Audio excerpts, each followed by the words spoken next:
Hello viewers, this is doctor Wahid Beg from Jaipur, India. आइए आज बात करते हैं एक ऐसी प्रॉब्लम के बारे में जो इस दौर में बहुत कॉमन है, आमतौर से देखने को मिलती है।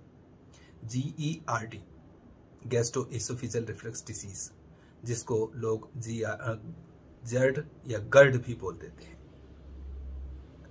मॉडर्न सिस्टम ऑफ मेडिसिन में इस मर्ज को सिम्टम की बुनियाद पर नाम रखा गया है, यानी कि जो एसिड का रिफ्लक्स होता है, एसिड जो बाहर की तरफ आता है, वो प्रॉब्लम है, वो डिसीज है, वो बीमारी है ये। जबकि यूनानी सिस्टम ऑफ मेडिसिन में इसको जो इसका उजू है उससे रिलेट किया गया है। हालांकि यूनानी सिस्टम ऑफ मेडिसिन में इसको हुरक़त वैदा के नाम से जाना जाता है, लेकिन वो इसको प्रॉपर डिफाइन नहीं करता, सही ढंग से इसको एक्सप्लेन नहीं कर पाता। वो उसका जो मानी होते हैं वही हार्ट बर्न या सोजिश मैदा होते हैं, जो कि वही एक सिम्टम वाली बात हो जाती है। मैं इसको अपने हिसाब से एक ऑर्गन से रिलेट करता हूँ, यानी कि मैं इसको फिजियोलॉजिकल नहीं बल्कि फिजिकल प्रॉब्लम मानता हूँ, जिसकी मैं कि फिजियोलॉजिकली डिस्टर्ब हो जाता है ये ऑर्गन। तो ये मेरे हिसाब से एक इस प्रॉब्लम को अब आने वाली नई बुक्स में इस तरमीम के साथ ज़ौफ़ फ़म मैदा के नाम से जाना जाए। तो देखिए, आइए समझते हैं इस मर्ज को, एनालिसिस करते हैं इसको।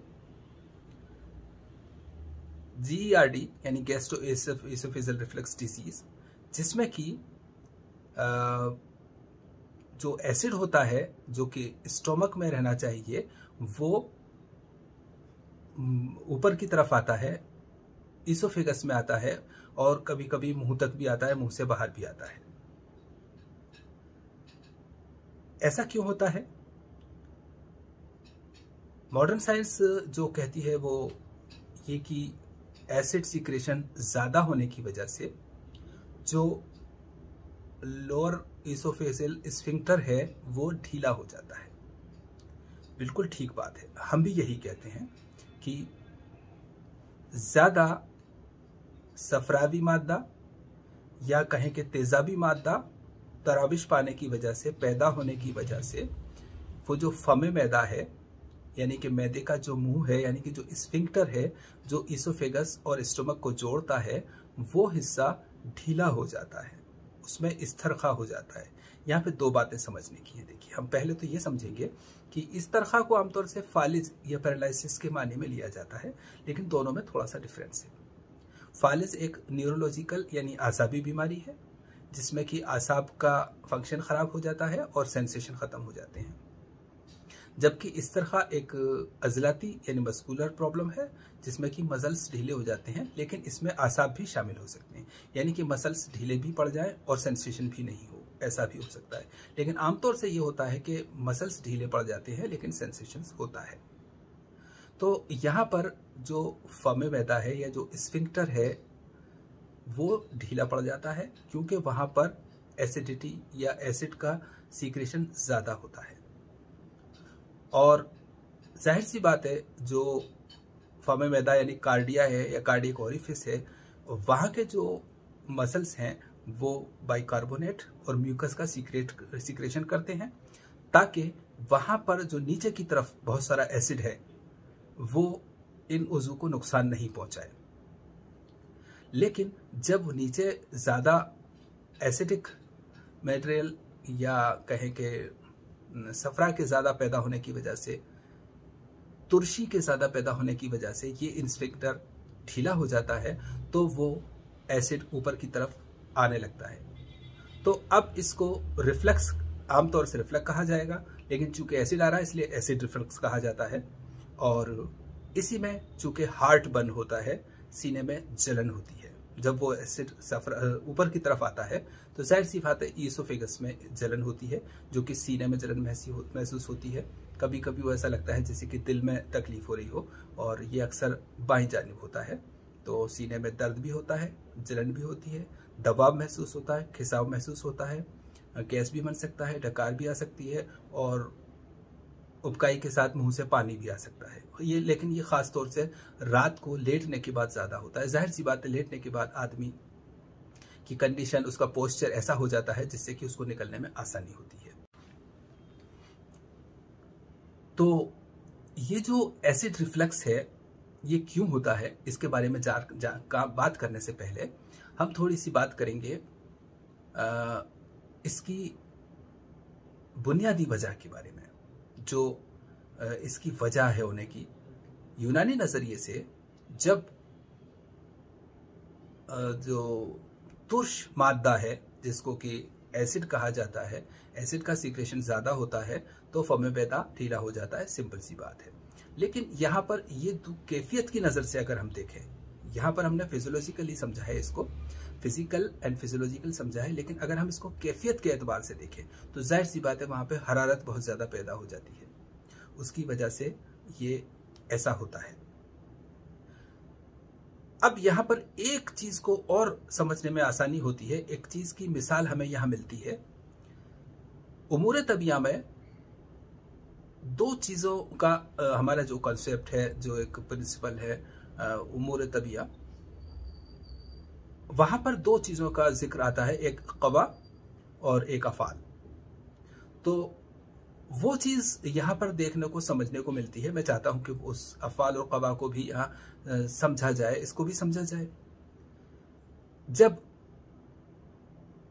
फमे मैदा यानी कि लोअर एसोफेजियल स्फिंक्टर ढीला पड़ जाता है, उसकी कुव्वत कमजोर हो जाती है, जबकि उसका काम यह है कि वो जो नीचे एसिड है खाने को ऊपर से नीचे की तरफ जाने दे, लेकिन ऊपर की तरफ खाने को नहीं आने दे।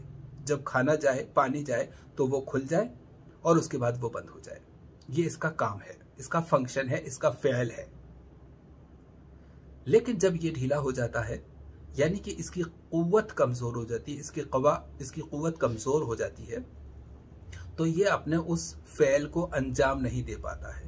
तो यहां पर हमें जब ये इस फ़ेल को अंजाम नहीं दे पाता है तो हमें ये पता लगता है कि इसकी कुव्वत कमजोर हो गई है। और जब हमें ये पता लगता है कि इसकी कुव्वत कमजोर हो गई है तो ये भी पता चलता है कि ये अपने फ़ेल को अंजाम नहीं दे पा रहा है। चूंकि कवा और फ़ेल एक दूसरे से लिंक्ड है, जब फ़ेल नहीं होता है तो हमें ये पता लगता है कि कुव्वत कमजोर हो गई है, और जब कुव्वत कमजोर हो जाती है तो फ़ेल नहीं होता है। क्लियर? तो यहां पर जो फमे मैदा या लोअर एसोफेजियल स्फिंक्टर का जो काम है वो पूरा नहीं हो पा रहा है, उसकी वजह से ऐसा होता है। हालांकि बहुत से लोगों में कभी कभार ऐसा हो जाना कोई बीमारी नहीं माना जाता। कोई 2-4-6 महीने में या साल भर में या ऐसे कभी कभार रेयरली ज़्यादा खा लिया जाए, ज़्यादा कुछ तली भुनी चीज़ें खा ली जाए, वॉकिंग नहीं की जाए, खाना खाते ही लेट बैठा जाए, ऐसा कुछ हो जाता है, तब ऐसा हो जाए तो बहुत घबराने की बात भी नहीं है और ये बीमारी भी नहीं है। ठीक है, फोर्स पड़ता है, प्रेशर पड़ता है, उसकी वजह से ऐसा हो जाता है। ठीक, होना तो नहीं चाहिए, कभी भी नहीं होना चाहिए, लेकिन फिर भी अगर कभी हो जाता है तो ऐसी बात नहीं है। लेकिन अगर ये हफ्ते में 2-4 बार होने लगे या महीने में 2-4 बार होने लगे या रोज रोज होने लगे तो फिर ये बीमारी है, फिर इसका इलाज होना चाहिए। अब इलाज की बारी जब आती है तो सवाल ये उठता है कि इलाज का क्या उसूल हो, क्या उसूल अपनाया जाए, क्या तरीका इलाज हो। मॉडर्न तरीका सिंपल एंटासिड्स का और पीपीआईज का, जो कि एसिड के सीक्रेशन को ब्लॉक करते हैं, रोकते हैं, और जो एसिड है उसको न्यूट्रलाइज करते हैं, उसको सप्रेस करते हैं। लेकिन वहां पर इस बात का कोई ध्यान नहीं रखा गया है कि जो स्फिंक्टर है उसको टाइटन करने के लिए, उसको टर्न अप करने के लिए, उसको ताकत देने के लिए कुछ इंतजाम किया जाए। जबकि यूनानी सिस्टम ऑफ मेडिसिन में हमेशा ही हर बीमारी में, चूंकि हर बीमारी किसी ऑर्गन में होती है, कोई भी बीमारी हो उस बीमारी को होने के लिए एक ऑर्गन चाहिए। जिस ऑर्गन में जब वो होती है तो जाहिर सी बात है वो ऑर्गन अपना कमजोर हो जाता है, तो उस ऑर्गन की ताकत का भी ध्यान रखा जाता है, तभी बीमारी को रिलैप्स नहीं होगी, रिकरेंस नहीं होगा। तो यहां पर हम जो एसिड सीक्रेट हो रहा है उसका भी ध्यान रखते हैं कि उसको खत्म किया जाए, लेकिन उसकी वजह से जो ये स्फिंक्टर लूज हो गए हैं, ढीले हो गए हैं, वो टाइट हो जाए और अपनी पूरी ताकत उनको मिल जाए ताकि वो अपना प्रॉपर फंक्शनिंग कर सकें। इस बात का भी ध्यान रखा जाता है। तो यूनानी सिस्टम ऑफ मेडिसिन में जो उसूल इलाज अपनाया जा, लाइन ऑफ ट्रीटमेंट जो अपनाया जाता है, उसमें पहला कदम ये होता है कि हम जो खारी दवाएं यानी कि अल्कलाइन मेडिसिन इस्तेमाल करते हैं, जिससे कि जो एसिडिक सीक्रेशंस हुए हैं वो न्यूट्रलाइज हो जाए और आगे वो सीक्रेट नहीं हो। उनका जो तुरशे है यानी कि सीक्रेशन है वो अल्कलाइन मेडिसिन से रुक जाता है। हम इस तरह की दवाएं इस्तेमाल करते हैं। पहला कदम ये है।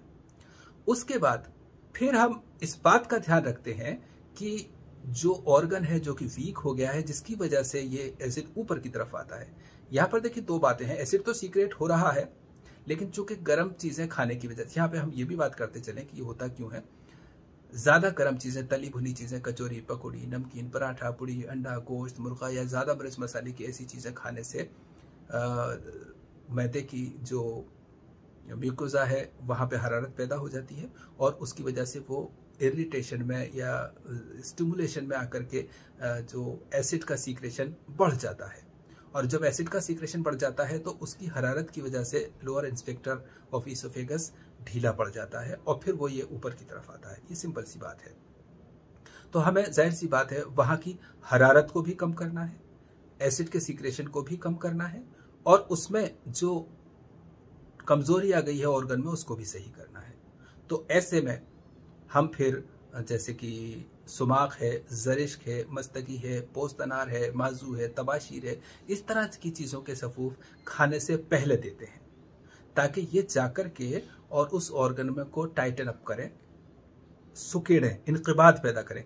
जाहिर सी बात है, देखिए रिफ्लेक्स का काम है इस तरह से, सॉरी स्फिंक्टर का काम है इस तरह से इनक़िबाद हो जाना, कंस्ट्रिक्ट होना, और वो पूरी तरह से कंस्ट्रिक्ट नहीं हो पा रहा है, इसलिए वो रिफ्लेक्स होता है। तो ये कंस्ट्रिक्शन के लिए जो मेडिसिन देते हैं वो हम खाने से पहले देते हैं ताकि वो इस वक्त जब खाना नहीं है और ये दवाएं अच्छी तरह से वहां पे एब्जॉर्ब होकर पूरा काम कर सकें और उसके बाद आधा घंटे बाद खाना खाया जाता है तो फिर उतना नुकसान नहीं होता है।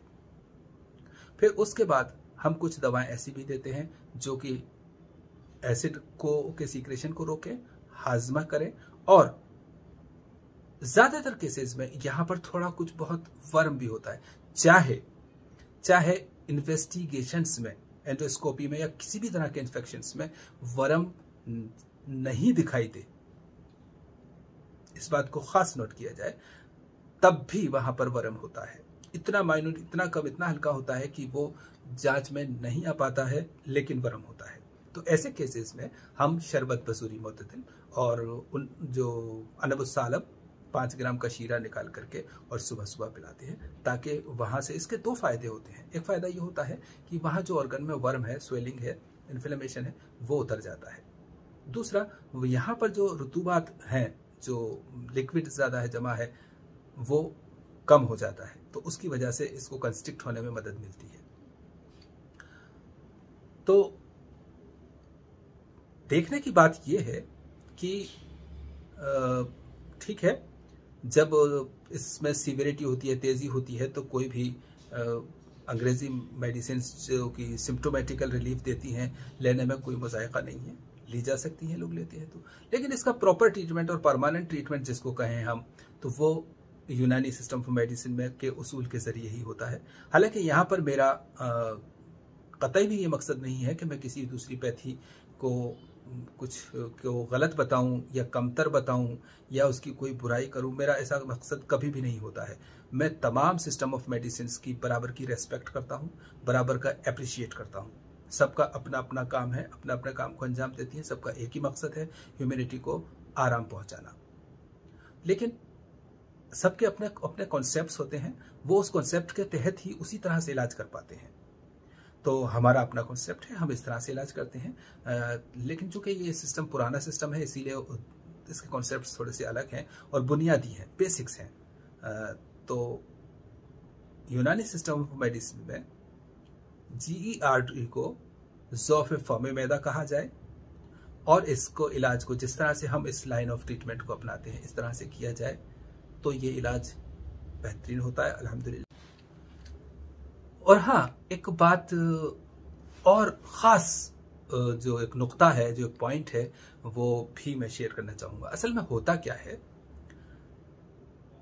ख़ास तौर से जब हम स्टोमक की, डाइजेस्टिव सिस्टम की या स्टोमक की या जैसे कि GERD की हम बात करें, तो ऐसी प्रॉब्लम्स को जब हम डील कर रहे होते हैं तो हम सिर्फ एक तरफ नज़र रखते हैं, हमारी नज़र सिर्फ एक तरफ जाती है। हम एक ही बात को देखते हैं कि यहाँ पर एसिड सीक्रेशन ज़्यादा हो रहा है, तो एसिड सीक्रेशन को रोकने के लिए, एसिड को ख़त्म करने के लिए उस तरह की दवाएं देते हैं हम। तो वो एसिड उस वक्त तो ख़त्म होता है, लेकिन वो फिर सीक्रेट होता है, फिर सीक्रेट होता है, और अल्टीमेटली एक दिन आता है जबकि ये एसिड की दवाएं काम करना बंद कर देती हैं, क्योंकि ये दवाएं मिजाज में सर्द व खुश्क होती हैं। सर्द व खुश्क सबसे अच्छी दवाएं होती हैं। सर्द व खुश्क दवाओं का ये फायदा है, कम से कम यहाँ पर डाइजेस्टिव सिस्टम में जहाँ पे एसिड सीक्रेशन की बात करें तो जो गर्मी है उसको ये सर्दी की वजह से कम करता है, और जो रुतूबत है उसको अपनी खुश्की की वजह से कम करता है। लेकिन बस ये कम करता है, उसको ख़त्म नहीं करता है, उस ऑर्गन को ठीक नहीं करता है, इसलिए इलाज नहीं होता है। और फिर अल्टीमेटली उसका ये एक नुकसान होता है। देखिए, आप इसको समझने की कोशिश करिए। जो पॉइंट मैं कहना चाह रहा हूं वो ये है कि एक बात जो नज़रअंदाज कर दी जाती है इसका इलाज करते वक्त, जिस पर ध्यान नहीं जाता है, नहीं दिया जाता है, वो ये है कि जो एसिड सीक्रेट हो रहा है यहाँ पे सिर्फ और सिर्फ एसिड सीक्रेट नहीं हो रहा है, यहाँ पर दूसरे एंजाइम्स या दूसरे सीक्रेशंस भी हो रहे हैं, जिसमें से किसी का नाम हम म्यूकस कहते हैं या कोई दूसरे और कई नामों से जाना जाता है। आजकल इसको बहुत अच्छी तरह से डिफाइन किया गया है, बहुत अच्छी तरह से डिवाइड किया गया है। इन सारे हम सिर्फ इनको रुतूबात के नाम से जानते हैं, तो वो कहें तो ज़्यादा बेहतर है फिलहाल। तो जो ये रुतूबात होती हैं, ये जो लिक्विड्स होते हैं, ये जो एंजाइम्स होते हैं, ये जो सीक्रेशंस होते हैं, ये सिर्फ और सिर्फ एसिडिक या एसिड नहीं होते, ये बलगमी भी होते हैं, म्यूकस होते हैं या अल्काइन। तो ऐसे में आप सिर्फ और सिर्फ एसिड की केयर कर रहे हैं और जो दूसरे सीक्रेशंस हैं उसकी नहीं कर रहे हैं, तो वो फिर बढ़ जाते हैं। एसिड कम हो जाता है, वो बढ़ जाते हैं। इसीलिए फिर इस तरह की PPIs के ज़्यादा इस्तेमाल करने से अक्लोरहाइड्रिया हो जाता है, यानी हाइड्रोक्लोरिक एसिड, यानी कि एसिड कम सीक्रेट होने लग जाता है और फिर रुतूबात मैदी बढ़ जाती हैं, जिसको कि हम बलगम कहते हैं, आप म्यूकस कह लीजिए।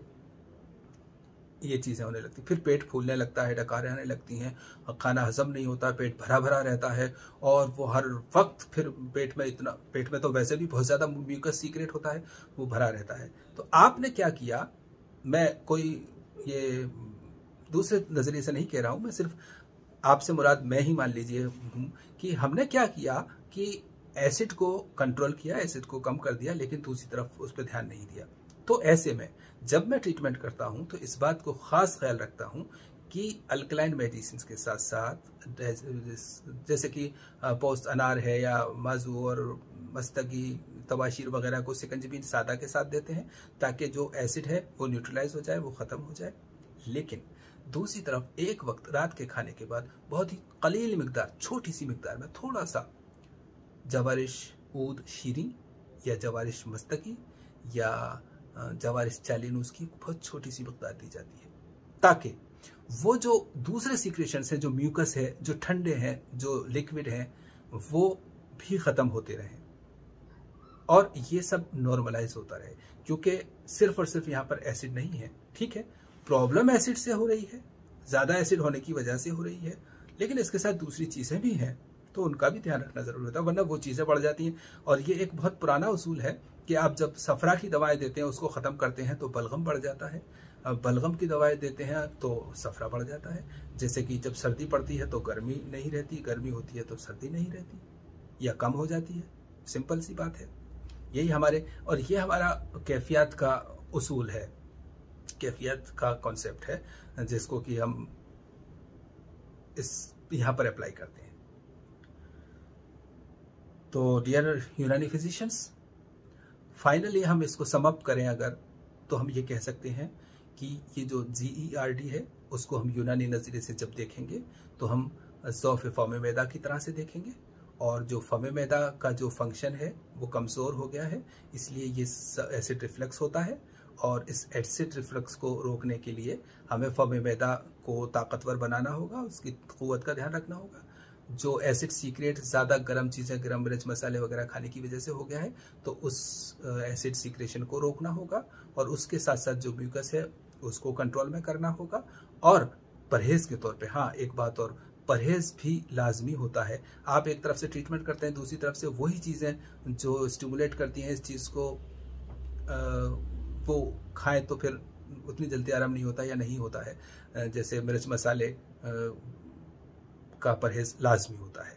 तो इस नज़रिए से आप इस मर्ज़ को देखिए। आजकल का कहने की ज़रूरत नहीं है, ये हर जनरल प्रैक्टिशनर के बाद इसके के पास बहुत सारे पेशेंट्स होते हैं आजकल, और जाहिर सी बात है हमारे पास तो तभी पहुंचता है जब वो बहुत क्रॉनिक हो चुका होता है। हालांकि पेट के मरीजों के लिए, जैसे कि मैं पहले भी कह चुका हूं, उसको ज़्यादातर लोगों को ये मतलब होना चाहिए कि उनको आराम आ जाए, लेकिन बहुत सारे उनकी अपनी मजबूरी है कि उनको इससे मतलब ज़्यादा होता है हुआ क्या है, हुआ क्या है, आप समझे कि नहीं, ये एक प्रॉब्लम रहती है। मैं समझता हूँ आप समझ गए होंगे। ओके, अल्लाह हाफिज़।